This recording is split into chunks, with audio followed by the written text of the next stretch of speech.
I'm Doron Samuel-Siegel, and I teach at the University of Richmond School of Law. I teach legal writing, I teach a course on restorative justice, and I most recently have been teaching a reading group on whiteness in the law. And I'm excited to be talking today about my new book, Fundamentals and Decision Points, An Empowered Approach to Legal Writing, which has just been published this past January 2024 by West Academic. This book project came from a desire that I have to help law students develop an understanding that they can be empowered decision makers as they go out into the world and conduct legal analysis and writing on behalf of clients.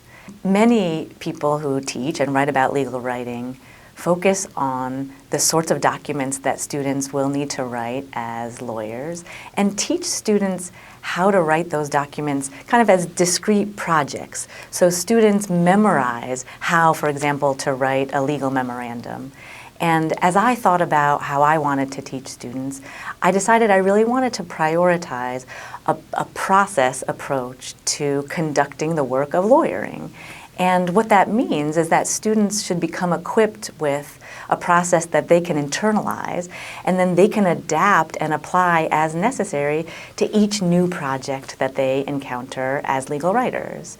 So the real main purpose of this book is to teach students an underlying process that they can replicate over and over and over again, as well as the fundamental principles, strategies, conventions, and competencies, like cultural competence, that process relies on for effectiveness. People have asked me why the concept of empowerment is central to the book. And the answer to that question really is built around the idea that students will benefit from knowing that they have what it takes to meet the challenges that they'll face as writers and as legal analysts out in the world. Even if they face a project or a question or a situation that doesn't bear any resemblance to what they encountered in school, they need to be able to meet that challenge with a sense of confidence. And that sense of confidence, I think, hopefully emerges when students engage with a process that they practice over and over again throughout the year. So the book is set up around a process that replicates over and over, but is tweaked slightly for the specific audience and purpose that students are engaging with. Through the ongoing practice with the process, the repetition throughout the year and throughout the textbook, students hopefully emerge feeling a sense of empowerment. And related to that, a second really important motivator for me around this book and how it's designed is sort of a discussion relating to convention. So as lawyers, we know that our profession is very much built around a set of conventions, a set of typical or historically common ways to do things. And often it's really important for us as lawyers to adhere to convention because doing that is necessary to ensure that our clients' interests are served. But we also know that convention can be limiting sometimes, and that often adhering to convention can actually inhibit progress. It can minimize the widening path of justice that so many of us are hoping to pursue. So one of the other things that the book does, and I think another idea that's central to this empowerment goal, is to invite students to think about when is it appropriate to adhere to convention in order to achieve a client's goals? And when, on the other hand, might it be necessary to depart from convention in order to pursue a client's interests? And the book takes a few opportunities to help students think about asking that question and then answering it thoughtfully in a principled way, so that ultimately students, again, can go out into the world and not just be sort of falling back into the way things have always been done, but instead really intentionally deciding, is it the way things always have been done that I should do things today? Or are there modifications I should make to address the needs of my client? students have really been absolutely essential to the development of this book. So the way that this project started was kind of accidentally in a way. Over the summer of 2014, I wrote what now is the first draft of what has become this book. And I rolled the chapters out incrementally as I assigned them throughout that year. So it would have been the 2014-15 academic year, and graduates of Richmond in the class of, I guess it would have been 2017, will remember this process of me putting these PDFs out to them a bit at a time.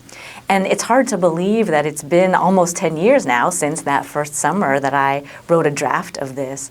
But since that time, I have modified, added to, revised the book in any number of ways as a result of student feedback. Some of that feedback has been explicit, so students saying to me like, hey, this vocabulary doesn't really speak to me, or could you give me more depth on this topic? So I've gotten very explicit and useful feedback from students along the way, but also just as a result of the dialogue I have with students over the course of a year, as a result of seeing their work, seeing where they're excelling, and seeing maybe where they're struggling, I have thought about how to adjust the text so that it would meet their needs more explicitly. And I'm really thankful. I think that the trust that students have had in me and their willingness to be honest with me has made an enormous difference in the book and also in my abilities as a teacher. So I've been asked whether there were unexpected hurdles that I faced along the way or particularly helpful support and assistance. And the answer to those questions are both yes, I'd say.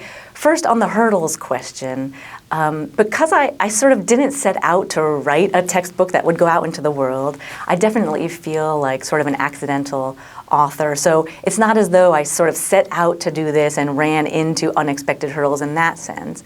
But I will say that just finding the time to devote to this project has definitely been challenging, and I think that's especially so because I'm a faculty member whose primary responsibility is to teach. And as teachers of legal analysis and writing know, and other teachers who teach in a very student-intensive way, during the school year, there's really not much time to do anything other than teach and engage with students and grade papers and that sort of thing. So finding time, especially in the last few years, after West Academic invited me to publish the book with them, just the number of hours, I'd certainly say dozens and probably hundreds of hours that I've devoted to preparing the manuscript, moving through the proofing process, engaging with the fabulous new colleagues I now have at West Academic and kind of learning through that process. It's been hard to find time. But fortunately, thanks to support from my wife and friends and family and some of my colleagues around the law school, I've been able to get the book to the point that it is now, and I feel really grateful for that. And on the subject of gratitude, that other question, what supports have I received? I've spoken already a little bit earlier about the involvement and importance of student feedback and dialogue.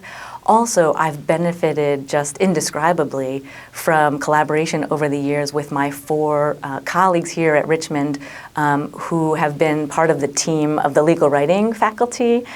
So Christopher Kortz, Tamar Schwartz, Rachel Sudarth, and Laura Webb, and I have been a team together here at Richmond since 2013. And our work together has really influenced the way I think about the process approach to legal writing, and they've all influenced me as a teacher. And I especially want to thank Tamar Schwartz, who read the manuscript when it was in draft form and gave me really significant and invaluable feedback before the book came to fruition.